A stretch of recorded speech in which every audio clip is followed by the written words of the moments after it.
여러분은 창의력이 무엇이라고 생각하시나요? 국어사전에 따르면 새로운 것을 생각해내는 능력이라고 합니다. 어떤 문제를 해결하기 위해 줄곧 몰두하다 보면 독창적인 생각이 떠오르죠. 그런데 창의력은 과학의 영역에서도 아주 중요합니다. 1972년 영국 에든버러 공항, 중년의 한국인 과학자가 내립니다.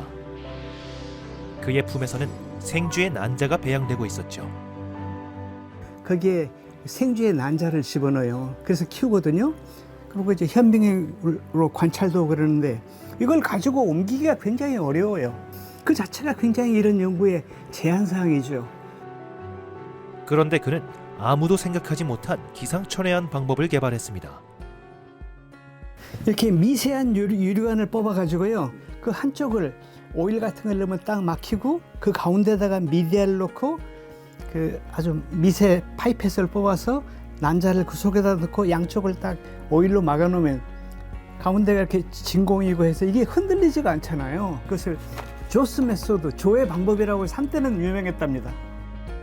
기존의 배양 접시 대신 미세관을 이용한 방식은 원거리 수송을 가능하게 만든 혁신적인 방법이었습니다. 캠브리지 대학에서 에딘버러 대학을 영국에서 갈 때 여기다 주머니에 넣고 체온이니까 딱 좋잖아요. 온도도 37.5도로 맞고 그래서 에딘버러 공항에 내려서 시험관에 가보니까 아까 말씀드린 핵막 붕괴가 진행돼 가지고 이게 성숙되는 그런 과정인 걸 보고 영국 교수도 깜짝 놀랐다는 거죠. 지금으로부터 벌써 50여 년 전 일입니다. 어떻게 그런 생각을 하게 된 걸까요? 난자를 배양한 난자를 뭐 이렇게 저 배양 접시에 넣어가지고 이제 파라핀 오일 가득 채워가지고 그 배양액 방울을 떼서 그 안에 난자 같은 걸 이렇게 넣거든요. 그래서 그 정원기 속에 넣어서 37도 온도에 맞추고 뭐 탄산가스 공급하고 뭐 산소 공급하고 어쩌고 하니까 복잡해요. 배양하는 시설이. 근데 그런 걸 극복을 해가지고 솜을 싸가지고 몸에 붙여서 이게 체온을 유지해야 되니까 캠브리지 에딘버러까지 가가지고 거기 가서 그 다음 날인가 그 친구한테 가가지고 나 난다를 가져왔다. 그래서 그걸 배웠더니 그 전부 성장을 했어요. 조완규는 이미 창의적 연구로 유명했습니다. 미세관 배양법을 개발하기 3년 전 박사 논문도 기상천외한 발상이었습니다. 그래도 나는 제일 그래도 그 연구하면서 외국 사람들한테 내 큰소리 딸짱 주시던 거는 배양액이 비싸니까 그걸 살 수 없잖아요. 근데 내가 주일날 주의 안전방에서 주위 안에 장막 안에 액체 있지 않아요? 액체에 대한 도성에 대한 걸 내가 쭉 조사해 봤다고. 그랬더니 배양액보다 훨씬 더 나아, 성분이. 그래서 현지 생쥐를 미성숙 난자를 끄집어내가지고 이 안에다가 안전망에 넣거든. 넣어가지고 하는 그 실험이 굉장히 성과가 있었어요. 근데 그건 뭐 세계 초유지, 뭐 처음이지. 안전망에 그 미성난자 넣어가지고 배양한 건 처음이에요. 조완규는 또한 미국 발생생물학 교과서에 실린 매우 중요한 발견을 했습니다. 난자의 성숙이 가역적으로 억제될 수 있다는 연구였습니다. 가역적이란 말은 이런 A라는 사건이 일어나고 B라는 사건으로 이렇게 이행될 때 A라는 사건을 차단하는 물질을 처리하면 여기서 땀 좀 멈추는 거죠. 그러다가 이 물질을 없애게 되면은 계속 그 방향이 진행돼서 A에서 B로 가는 거죠. 따라서 우리는 인위적으로, 의도적으로 핵막이 붕괴되는 자발적인 현상을 화학물질에 의해서 정지시켰다가 푸는 그런 실험을 할 수 있는 거니까 이게 아주 중요한 발견이었습니다. 시험관 베이비의 연구를 할 때 이런 기술이 굉장히 중요하거든요. 연구라고 하는 건 창의성이 없어가지고는 아무 의미 없지 않아요. 그러니까 창의성이 있으면 나름 뭐 남에 되지 않을 것이다 하는 생각이 나. 그러니까 창의적인 생각에 대한 거는 꽤 있어요, 아직까지도. 그래서 내가 대학에 있으면서 보직을 안 맡고 연구만 했으면 꽤 노벨상 탔을 거예요.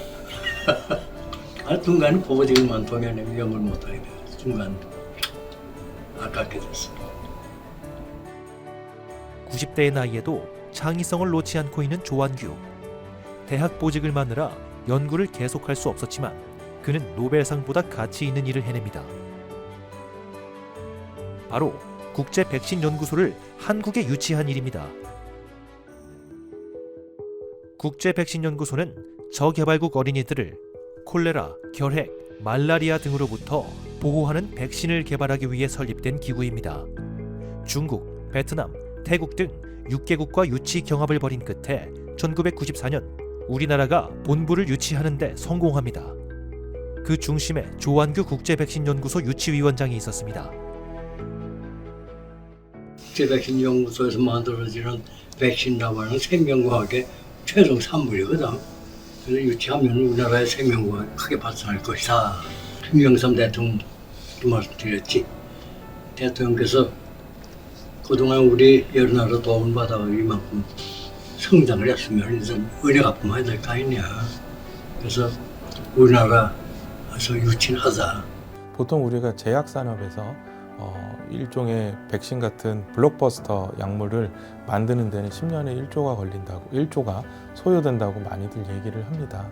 그 뜻은 백신을 만드는 것도 어렵지만 전 세계의 모든 국가에게 골고루 나눠주는 것도 굉장히 힘들다고 할 수가 있죠. 국제백신연구소는 그러한 측면에서 백신 개발에 기여할 뿐만 아니라 개도국이나 여러 경제적 상황이 안 좋은 국가에게 백신을 저가로 공급하는 데 또 큰 기여를 하고 있습니다. 이 모든 것이 가능하게 된 것은 이 조완규 박사님의 해안 덕분이 아닐까 생각됩니다. 서울대학교 부지에 세워진 5,000평 규모의 국제백신연구소. 대표적인 성과는 2,000원짜리 먹는 콜레라 백신입니다.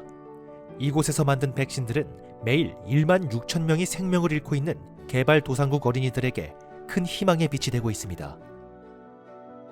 IVI is truly Korea's gift to the health of the world's children.